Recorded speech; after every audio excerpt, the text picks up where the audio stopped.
Jeff, je suis étudiant en fiscalité et bienvenue à mes capsules sur l'impôt. Aujourd'hui, je vais expliquer la différence entre le statut de résident et celui de non-résident. L'impôt au Canada est basé sur la notion de résidence. Ici, les résidents paient de l'impôt peu importe leur citoyenneté, ce qui est différent des États-Unis, où les citoyens américains sont imposés peu importe où ils résident. C'est important de comprendre qu'un résident est imposé sur son revenu mondial, tandis que le non-résident est seulement imposé sur le revenu gagné au Canada.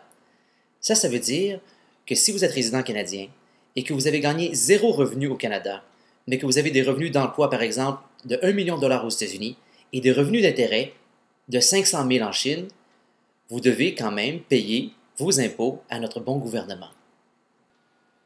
Cependant, la notion de résidence n'est pas définie par la loi, et il faut donc se tourner vers la jurisprudence. Par exemple, j'ai un ami qui travaille à Dubaï, et pour devenir non-résident, il aurait intérêt à consulter un fiscaliste, qui entre autres va examiner ses liens de résidence avec le Canada, la fréquence de ses visites et le but de son séjour. Dernier point, certaines personnes sont considérées résidentes même si elles ne semblent pas l'être selon la jurisprudence. C'est le cas des membres des forces armées, des ambassadeurs et, attention, de toute personne séjournant au pays plus de 183 jours à l'intérieur d'une année civile. Merci d'avoir regardé cette capsule et à la prochaine!